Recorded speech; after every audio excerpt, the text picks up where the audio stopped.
The idea of freedom, well, it's a lie. This is a truth that I had to unpack over the past 50 years. Sure, I have the ability to choose the things that I want to do or don't want to do, which might seem like freedom. But depending on the level of freedom I choose, it depends on how much of that freedom I'm willing to give up. So, say if I want a nice house, nice car, a family, I have to choose to have a job. With that choice, I have to do the job that the company that I work for asks me to do. Perhaps that means I work from 9 to 5. Okay, that's sort of a lie too. I don't know that I've ever seen a job that's 9 to 5, at least from my experience. Most of them, probably 8 to 6. Even some start as early as 7:30 or 7. And yes, typically they are 5 days a week, but from my experience, they tend to bleed into the weekends as well. I mean, if you want to climb the ladder, you can't just work the scheduled hours. You have to do more because typical, average, or just doing enough doesn't get rewarded. So now the choice to have a nice house, car, and family means that you are sacrificing your freedom for the rules and conformity of your career. But what if you choose to give up one or more of those things? Perhaps the house, car, or even family. Maybe it is the case then that you need to earn less as a result and have more freedom.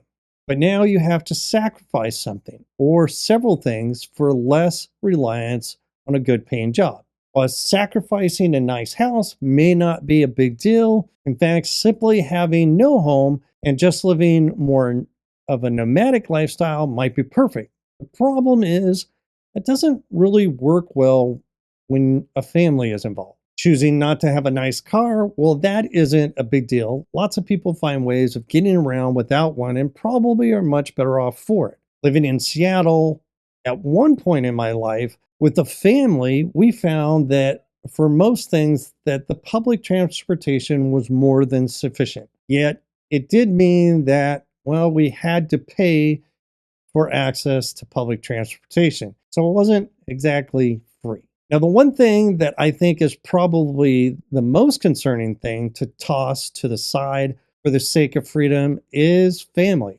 I don't mean necessarily in the traditional sense, but in the sense of people that you share your life with on a daily basis, not for a little while, but for years and even decades. I feel like when there isn't family, there isn't a place to share important moments and hard times or the amazing, joyful moments. Without family, well, you're just alone. Even as one major introvert slowly evolving into, well, a less introverted mindset, life without family would just, well, be empty. So then we can do with less.